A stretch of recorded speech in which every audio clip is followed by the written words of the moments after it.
Hello everyone and welcome to episode 3 Heresy, the final episode of the Final Shape era. Today we're going to be talking about what exactly you will be doing in this episode as far as currencies and activities go and really everything in between. Before we start, you might have noticed, or maybe you will notice, some missing dialogue from the game. This is due to a SAG-AFTRA strike going on at the moment with voice actors. So hopefully that is resolved in the near future. Subtitles have been turned on by default as a result. The episode starts with a story mission of which I will not spoil right now, but steps 1 through 6 of the Act 1 quest line involve this story content.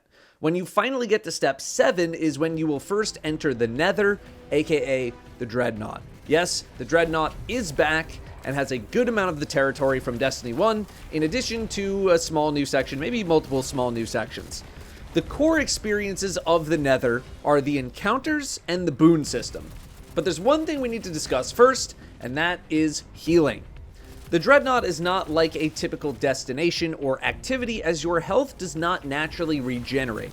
Sort of like the Brawn modifier, you get drastically increased health and shields, but the only way you can really heal yourself are through healing orbs provided during gameplay, which can drop from enemies or destructible jars that are scattered throughout the area.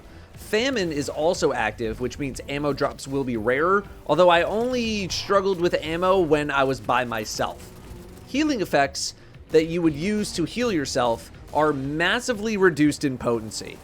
That being said, there are some things that are working at full potency as of this video, but it is unknown if that is intentional or not. Titans, for example, Knockout is still working pretty well in terms of healing. Crimson, Suros Regime, Rat King with the Catalyst, Ruinous Effigy, and the Unrelenting perk are also all working at full efficacy as of this video. Do not be surprised if at some point in the future this changes. Most other things are working, I believe, as they should be, which is to say with massively reduced healing.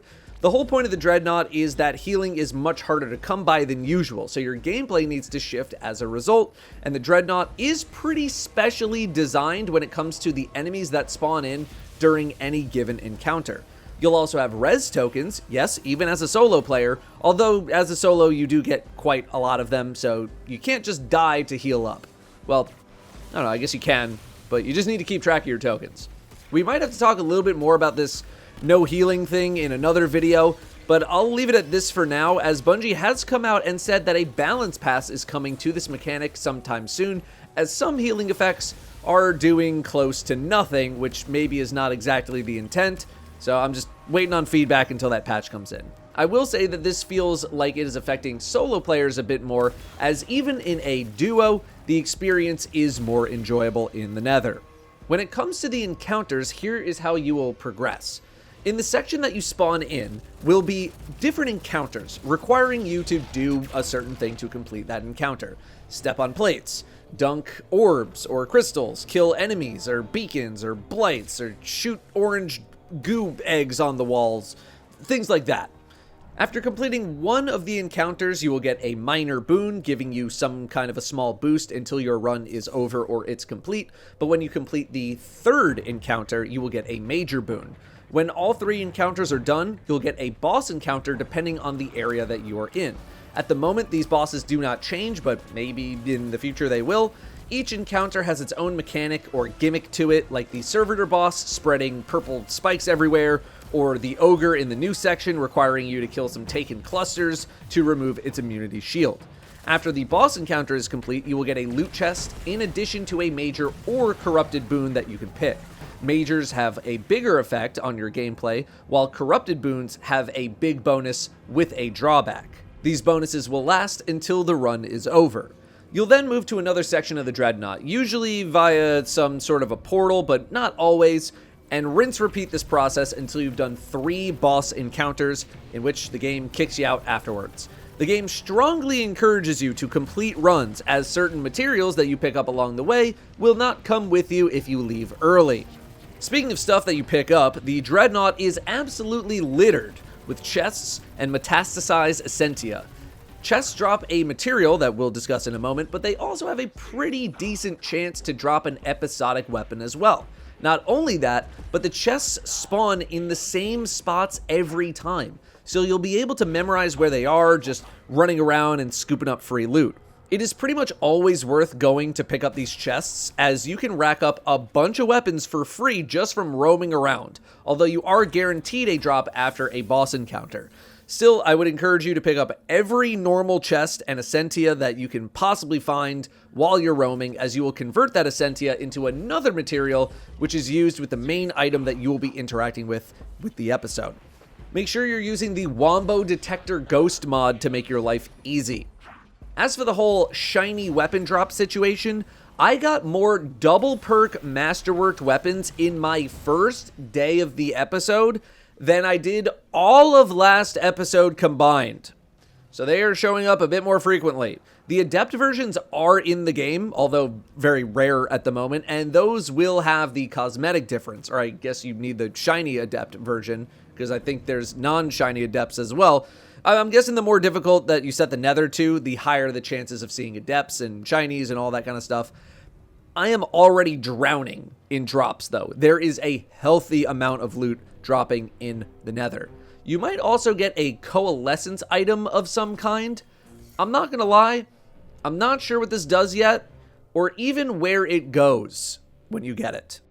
The Dreadnought also contains a bunch of secrets and collectibles. I think there's 50 that you're gonna need for a triumph needed for the title, similar to the 50 calcified fragments from the Taken King, although maybe not exactly the, exact same thing. If I have the time, we'll try to get those in another video. Otherwise, be on the lookout for things like Toland, aka a white floating orb. You're going to want to chase that around a bit for some rewards.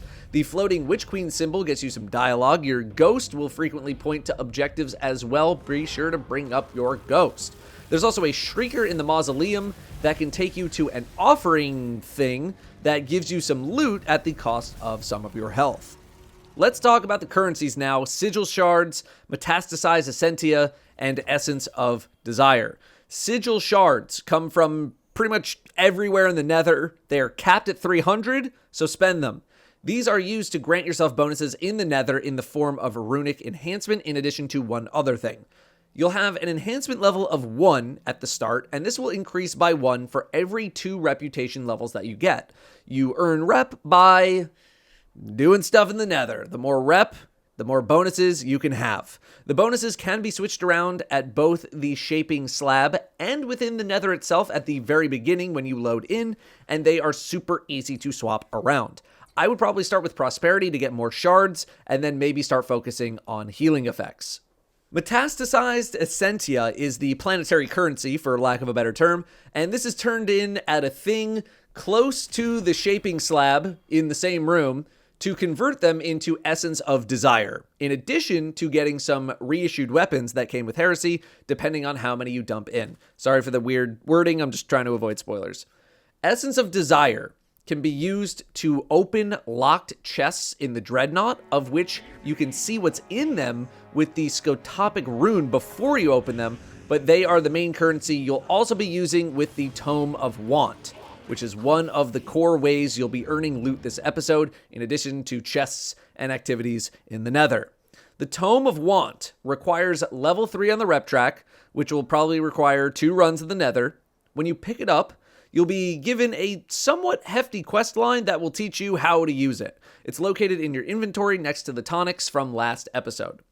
The bare minimum here is slot in the scripture that you want to activate, throw in some essence, and get to grinding. It seems like maximum value here will be doing stuff in the nether, although PvP has been getting this done very quickly, specifically private matches. The blue versions of the scriptures aren't super specific, but can be used an unlimited amount of times, provided you have the essence for it. The purple ones get more specific, but are one-time use, although purple and exotic scriptures can randomly drop in the nether. You'll also be eventually able to buy the purple scriptures for 100 sigil shards. You can do that, I guess, when you're done filling out your upgrades. Doesn't really matter, but you need to unlock the ability in order to do it. The artifact perk boosts are also located here. I think that's everything that we know at the moment. We have shifted back to a more week-over-week cadence for story content specifically. Bungie said that they were going to be releasing most of the activity stuff right off of the rip, but who knows what else will be coming in the next couple of weeks. I'll probably have some takes on Act 1 when we get a little bit more of Act 1, so stay tuned for that at some point. Thank you very much for watching. I will see you next time.